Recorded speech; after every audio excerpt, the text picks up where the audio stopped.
बीवी हो तो ऐसी। एक बादशाह अपने महल की छत पर टहल रहा था।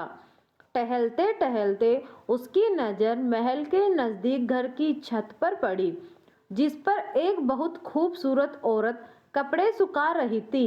बादशाह ने अपने एक बांदी को बुलाकर पूछा, किसकी बीवी है यह? बांदी ने कहा, बादशाह सलामत, यह आपके गुलाम फिरोज की बीवी है। वह नीचे उतरा। बादशाह पर उस औरत के हुस्न का, जमाल का सरसहना छा गया था। उसने फिरोज को बुलाया। फिरोज हाजिर हुआ तो बादशाह ने उससे कहा, फिरोज, हमारा एक काम है। हमारा यह खत सलाम मुल्क के बादशाह को दे आओ और इसका जवाब भी उनसे ले आना। फिरोज उस खत को लेकर घर वापस आ गया। खत को अपने तकिए के नीचे रख दिया, सफर का सामान तैयार किया, रात घर पे गुजारी और सुबह मंजिले मकसूद पर रवाना हो गया। इस बात से लाइम के बादशाह ने उसके साथ क्या चाल चली है। इधर जैसे ही फिरोज नजर से ओझल हुआ, बादशाह चुपके से फिरोज के घर पहुंचा और आहिस्ता से फिरोज के घर का दरवाजा खटखटाया। फिर उसकी बीवी ने कहा, कौन? बादशाह ने कहा, मैं बादशाह हूँ, तुम्हारे शोहर का मालिक। तो उसने दरवाजा खोला। बादशाह अंदर आकर बैठ गया। उसकी बीवी ने हैरान होकर कहा, आज बादशाह सलामत हमारे गरीब खाने में? बादशाह ने कहा, मैं यहाँ मेहमान बनकर आया हूँ। फिरोज की बीवी ने बादशाह का मतलब समझकर कहा, मैं अल्लाह की पनाह चाहती हूँ। आपके इस तरह आने से जिसने मुझे कोई खेल नजर नहीं आ रही।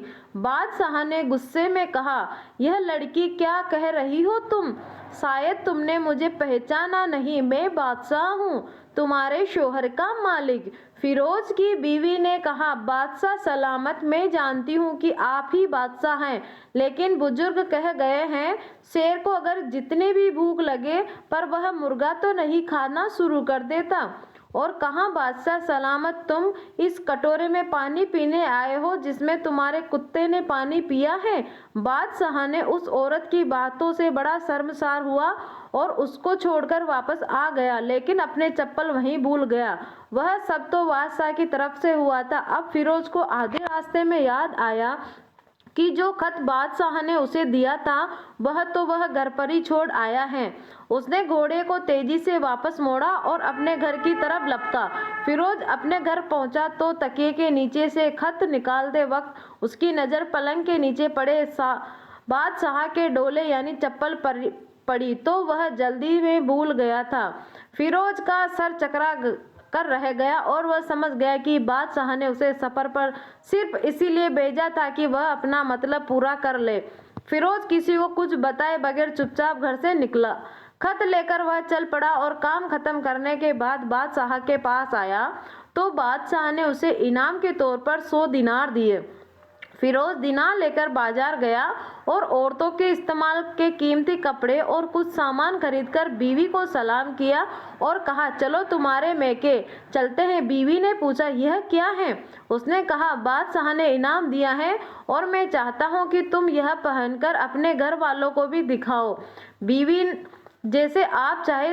बीवी तैयार हुई और अपने आने वाले वालिद के घर अपने शोहर के साथ रवाना हुए। दामाद और बेटी को उनके लाए गए पहाड़ को देखकर वह लोग बहुत खुश हुए। फिरोज बीवी को छोड़कर वापस आ गया।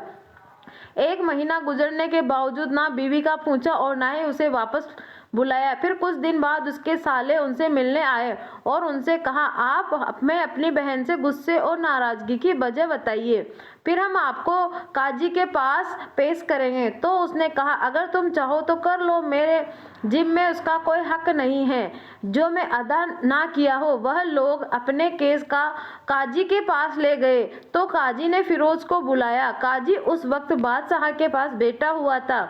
लड़की के भाइयों ने कहा, अल्लाह बादशाह सलामत और काजी को सही सलामत रखे। काजी साहब, हमने एक सर्क सब्ज बाग दरसक फलों से भरे हुए और साथ में मीठे पानी का कुआं इस सख्त के हवाले में किया था।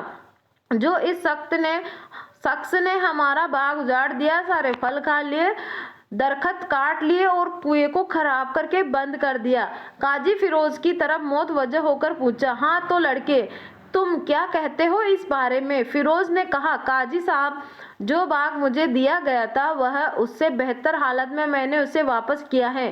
काजी ने पूछा, क्या इस बारे में हमारे हवाले वैसे ही हालत में वापस किया है जैसे पहले था? उन्होंने कहा, हाँ, वैसे ही हालत में वापस किया है, लेकिन हम उनसे बाग वापस करने की वजह जानना चाहते हैं।